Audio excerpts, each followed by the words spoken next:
There are lots of stories about mysterious creatures in lakes all over the world. No matter where you live, people believe that there are sinister things living in their lakes. They include everything from demonic beings to the Loch Ness Monster and others as well. Some people think that there might be a monster in the lake who wants to eat them. Others are brave and went looking for these fearsome creatures. They stayed overnight, see what terrifying creatures were going to emerge. Others have gone farther and taken boats out trying to find the monsters that lurk beneath the surface. One of the most famous rumors comes from Russia in Siberia's Lake Lubinka. It dates all the way back to the 19th century, and it has confused and yet intrigued people for many years. The lake, which is in the Sakha Republic, is part of Russia's biggest and chilliest region. This location was the place that helps the deepest ever dive under cold water and ice in the whole world. The expedition was a partnership between the Russian Geographical Society and the Diving Sport Federation. They weren't necessarily looking for a monster, as they were scientists and were very aware of the other creatures that were in the lake. They were, however, curious as to what they were going to find. The dive would go down 59.6 meters, but the achievement came with the fact that the air was as cold as -50 degrees Celsius. The divers had to be incredibly experienced, or else the dive would turn fatal quickly. They were going to take samples from the lake and were hoping to prove that there was a link between Lake Lubinka and another similar lake, Voronezh, which was about 30 kilometers away. Each lake was very deep with frigid temperatures and vicious rumors surrounding it.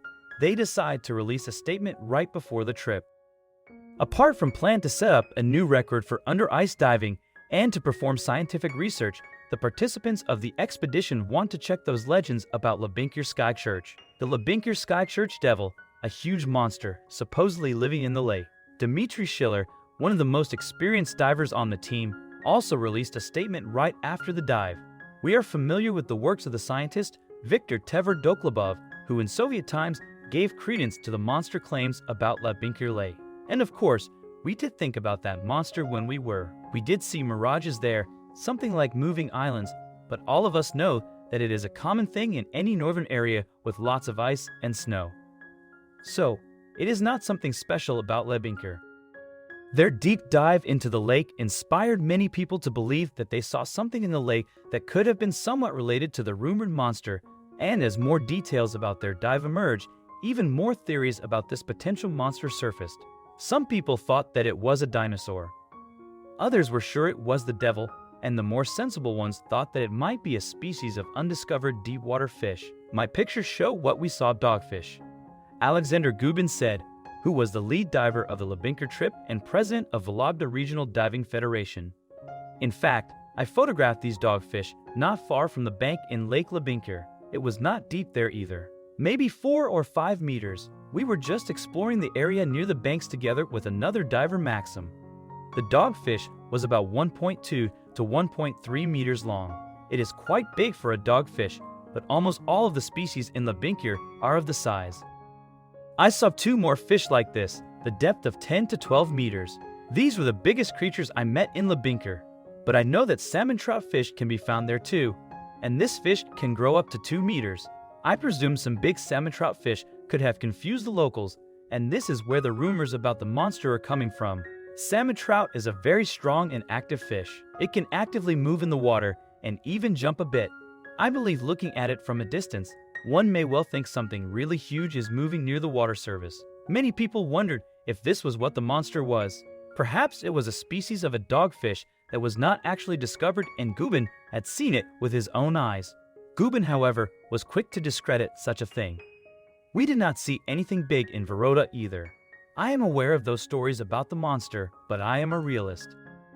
There is surely not enough food in the lake for some enormous dinosaur, so I did not have any weapons when I was diving. My camera is my main weapon. Actually, I wonder if the lens is telescoping out of my camera. Give me a feeling of safety as if it is a real weapon. But in general, I am a brave man. I have been next to a crocodile, and once in the Caribbean of Cuba, a small shark attacked my camera.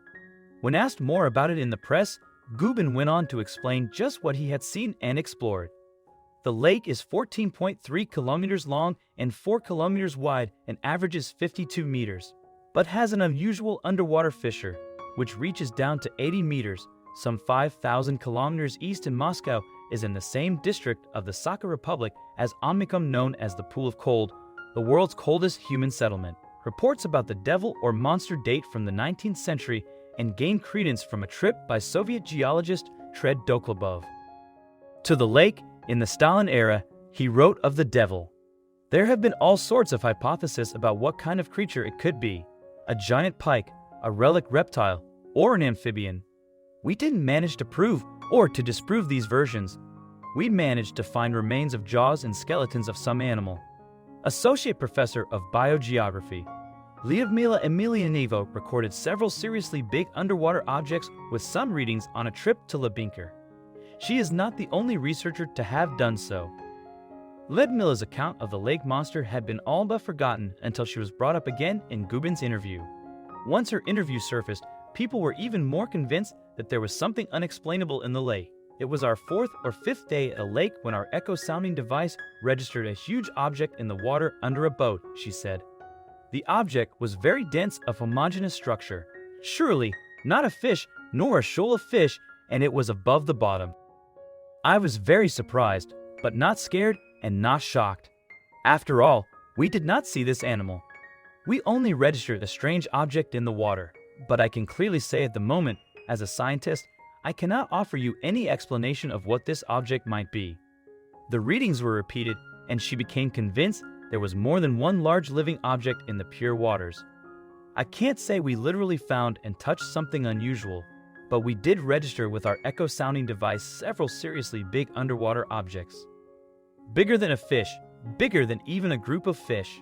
So, what is down in the lake? Did the team see anything else?" As more details emerged, the story got more and more bizarre. Dmitry Schiller added to the story when he was asked about the depth of the dives. Some people theorized that the monster wasn't seen frequently because it only needed to return to the surface for air once in a while. "We did several dives at different depths from open air and from a tent on the ice. We did one night deep dive. At each lake, we cut several ice holes for diving. We gathered water samples at different depths. In total, we did about 200 different measurements and took about 20 samples. The maximum depth we have managed was 59.6 meters. Vorota Lake is 30 kilometers from Lubinka. The scientists suspect that the lakes are connected, that there is something like underground tunnels. Trying to understand the unique hydro system of these places, we needed to take some samples from Vorota too. The scientists never had such a chance previously, and they asked us if we could make it and reach the second lake." Schriller was more interested in their state-of-the-art technology connecting the two lakes. However, what that meant for the monster enthusiast was that there was a portal between the two, and the monster could travel previously undetected at such depth. If there was a portal that was deep between the two lakes, what was even deeper? Would divers find that all lakes were connected if they just went deep enough? Schriller did entertain this theory, although he specifically spoke about the two lakes he had been investigating. What we found in support of this idea is that the water level of both lakes is identical, which made us think about the concept of connecting vessels. The Akaushan scientists are very grateful for our samples. They promised to tell us about the results in 3 months. I know that they are keen to study the living organisms which can survive in such conditions, and to check what the fish is eating in those lakes because at first glance, food supply is very poor there. We were keen to find the crack that is supposed to be at the bottom of Lake Lubinka. In this case, we could have tried to dive deeper, but unfortunately, we did not find it. Maybe this is the task for our next expedition to Lubinka. Many in the team expressed a desire to continue their investigation, but unfortunately, this did not happen, as it was very expensive and there is no opportunity for a second chance for years. Angelica Acueva, a team member and Camus employee, took to the microphone to explain why they didn't continue. "These 30 kilometers took about 20 hours. Literally, we were breaking through at a speed of 600 meters per hour. Locals say that the winter is very snowy this year, that there is much more snow than usual. This simply was not an easy task." Gubin mentioned how much they are relying on their expertise when they explore the unknown and how lay people are following the story. Before the expedition, we contacted the world community of divers and asked if anybody had experience of diving in such cold conditions. We found out that nobody had it. We had to mix the gases in the conditions of very cold air temperatures, and they were just up mixing in the right way.